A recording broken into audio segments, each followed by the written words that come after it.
بالکل ٹھیک. انہوں نے کیوں ہوائی جہاز بھیجے ہماری سرحدوں کو پار کرنے کے لیے بومبنگ رن پہ؟ By God they do that, will take them apart. لیکن اگر ویسے جسٹ ہولڈ آن جی، میں ایک کال لے لوں. احسان صاحب ہیں جی اسلام آباد سے. السلام علیکم جی احسان صاحب. وعلیکم السلام. رانا صاحب کیا حال ہے آپ کے؟ جی اللہ کا شکر جی، اللہ کا شکر. آپ سنائیں. آپ کا پروگرام دیکھتے ہیں جی بہت باقاعدگی سے ماشاءاللہ. آپ اور آپ کی پوری ٹیم نیوز آن کی بہت اچھا کام کر رہی ہے لوگوں کو سچ دکھانے میں. جی تھینک یو کردار ادا کر رہی ہے. زید حامد صاحب سے کوئی سوال کریں گے؟ زید صاحب سے پوچھوں گے کہ جی جو آج کل زیدی السلام علیکم. وعلیکم السلام. زیدی احسان آپ کر رہے ہیں، کیا حال ہے؟ جی جی آپ کو جواب دے رہے ہیں. وعلیکم السلام کہہ رہے ہیں جی. زیدی یہ پوچھنا چاہوں گا کہ جو امریکن پلان کر رہے ہیں ڈرون اٹیکس بلوچستان میں، اور جو ایران اور بلوچستان کی جو بارڈر ہے اس کے اوپر جو ڈرون اٹیکس کر رہے ہیں، اس کا امپیکٹ پاکستان کی اور جو ریجنل پالیٹکس ہے اس کے اوپر کیا پڑے گا؟ جی ابھی جواب دیتے ہیں جی آپ کو. ریجنل پالیٹکس پہ کیا اثر ہے بلوچستان میں اگر اٹیک شروع ہوگا؟ دیکھیے یہ جو لیٹسٹ ڈیولپمنٹ ہے وہ یہ کہ امریکنز بذات خود افغانستان میں بہت بری طرح پھنس گئے ہیں. وہ جو پہلے اوباما کا پلان یہ تھا کہ مزید ٹروپس لے کر آئے گا اور پاکستان کی سرحدوں کے ساتھ لگائے گا، تو اب خود U S senators and congressman Obama سے یہ کہہ رہے ہیں کہ اس پالیسی کو ریویو کرو. اور خطرہ ان کو یہ ہو گیا ہے کہ جب یہ پاکستان کی سرحدوں کے پاس ہوں گے پیچھے کہیں کابل ہی فال نہ ہو جائے طالبان کے ہاتھوں. اچھا. لہٰذا اب یہ طالبان سے بات کرنے کی بھی کوشش کر رہے ہیں. سو ڈائنامکس ہیو چینج. افغانستان میں حالات بہت پاکستان کے فیور میں ہو گئے، اور امریکن ڈرون اٹیکس تو کر رہے ہیں، لیکن جو پہلے چند ماہ پہلے اوباما کے آنے کے بعد ان کا ارادہ یہ تھا کہ پاکستان کی سرحدیں پار کر کے ٹرائبل ایریاز پہ حملہ کریں گے، اس پلان کو بھی انہوں نے ہولڈ کیا ہے. یہ ہمارے لیے ایک اچھا وقت ہے. Nothing is going to happen in April, in the first week of April. دیکھیے ابھی ڈیبیٹ ہو رہی ہے وہاں پہ. If they decide کہ نہیں we are going to go for the push، پھر تو ہو سکتا ہے. If they decide کہ نہیں کابل فال ہو رہا ہے پیچھے سے اور ہمیں طالبان کو انگیج کرنا ہے. What makes you think that کہ کابل فال ہو؟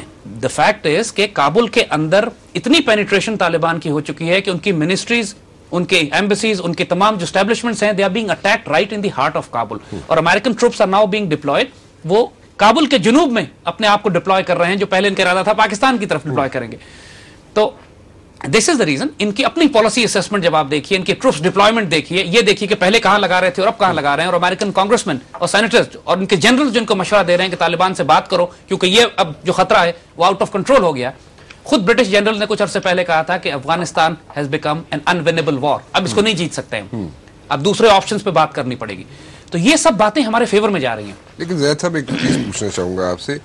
سول سپر پاور اپنے آپ کو 3 جگہ پہ انگیج کر سکتی، تیسری جگہ پہ انگیج نہیں کر سکتی تھی، 2 جگہ پہ انگیج کر سکتی تھی جو میری نالج ہے. ابھی تو صرف 2 جگہ ہیں، لائک عراق اینڈ افغانستان. تو پھر دوسری جگہ پہ بھی انگیج ہونے میں اتنی پرابلمز کیوں پیش آ رہی ہیں؟ یہ عراق سے اپنے آپ کو نکالنا چاہ رہے ہیں پہلی بات. بٹ ہوتا یہ ہے کہ سپر پاور جو ہے تیسری کنٹری میں اپنے آپ کو انگیج نہیں آپ کے اس سوال کا جواب ہم نے پہلے دیا تھا کہ امریکہ کی اکانومی ایٹ ہوم گھر پہ ان کو اکنامک کولیپس ہو رہا ہے. جس طرح سوویت یونین جب افغانستان میں آیا تھا تو اس کا اکنامک کولیپس گھر پہ ہوا تھا.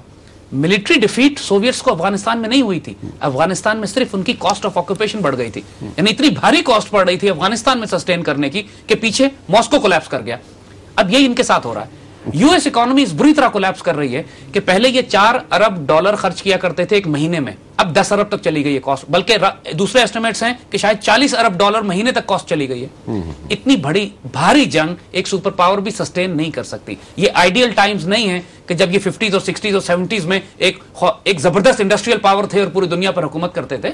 اب ان کی اکانومی کولیپس کر رہی ہے. چائنا ان سے آگے جا چکا ہے. امریکہ کی انڈسٹریل آؤٹ پٹ جاپان سے تھوڑی ہو گئی ہے. حالت اب کمپیریزن دیکھیے دونوں کا. اور جو بھاری جنگیں یہ پچھلے 10 سال سے کر رہے ہیں اس نے ان کی کمر توڑ کے رکھ دی ہے. ان کی مڈل کلاس، میں نے 5 سال میں ہم نے 7.5 لاکھ جابز پاکستان میں نہیں پیدا کی ہوں گی جو ایک مہینے میں امریکہ میں لوگ جاب لوز کر رہے ہیں. اور مڈل کلاس میں ایک کال لے لوں جی. کال جو آ رہی ہے ساتھ ساتھ ان پہ بھی بات کرتے جائے گی. جی السلام علیکم. جی جی کون صاحب؟ عادل بول رہا ہوں. کون صاحب؟ سوری جی. عادل بول رہا ہوں کراچی. جی عادل صاحب. جی جی کریں جی، سن رہے ہیں آپ کو. جی وعلیکم السلام. سلام کا آپ کے جواب دے رہے ہیں جی. اچھا زیرامہ صاحب، جتنے بھی ٹی وی پہ پروگرامز وغیرہ جتنے بھی آتے ہیں، میں 2 لوگوں کی باتیں بہت غور سے سنتا ہوں جو کہ دل میں اترتی ہیں، جس میں سے ایک آپ ہیں ڈاکٹر صاحب اور دوسرے ڈاکٹر ذاکر نائک صاحب. ان کے علاوہ میں کسی اور کی بات ہمارے دل میں نہیں اترتی. اللہ آپ پہ رحمت کرے. آپ کی زندگی لمبی ہے تاکہ آپ دنیا بھر کے مسائل مسلمانوں کے اور جو یہودی کی جو فتنے جو فساد جو مسلمانوں کے خلاف ہے ان کے آپ نظر رکھتے رہیں. تو سوال آپ سے یہ تھا کہ آپ کو کیا لگتا ہے کہ پاکستان کی جو حالیہ جو مسائل ہیں کیا کبھی ہم اس سے ہمارے لیڈر ہمارے اس ملک کو کبھی نکال بھی پائیں گے یا نہیں؟ ٹھیک ہے جی, بالکل ٹھیک ہے جی, ابھی جواب دیتے ہیں جی. ان لیڈرز کے تو بس کا یہ کھیل ہے نہیں, یہ ہم آپ کو واضح بتا دیں. لیڈرشپ دوسری آئے گی اور آ رہی ہے, جو سیکنڈ ٹیئر ہے, تھرڈ ٹیئر ہے, ہماری وہ نوجوان نسل ہے جو اب تیار ہو کے بیدار ہو کے ہوش میں آ گئی ہے. آپ ینگ پارلیمنٹیرینز کی بات کریں؟ نہیں, صرف ینگ پارلیمنٹیرینز کی نہیں. دیکھیے مجموعی طور پہ جو میڈیا کی وجہ سے ایک آوارگی پھیلی ہے, لیکن ایک آزادی بھی آئی ہے, ایک سوچ اور فکر بھی تبدیل ہوئی ہے.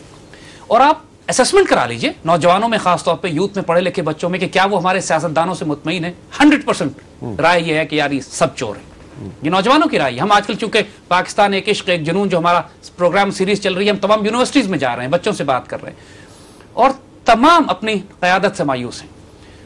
تو اگلی قیادت کہاں سے آئے گی؟ اس نوجوان نسل سے, جس طرح علامہ اقبال نے بھی تو نوجوان پڑھی لکھی نسل کو بیدار کر دیا تھا نا, ایک سوچ اور فکر تبدیل کی. پاکستان ہم نے کوئی خونی انقلاب سے تو نہیں حاصل کیا تھا, خون ہمیں دینا پڑا وہ ہندوؤں کی وجہ سے, اس وقت جب مسلمان فیصلہ کر چکے تھے کہ ہم نے پاکستان بنانا ہے 47 کے قریب, ورنہ تو باقی ساری موومنٹ آئیڈیولوجیکل تھی, اسپرچل تھی, روحانی موومنٹ تھی. تو یہی سب تبدیلیاں اس ملک میں آ رہی ہیں.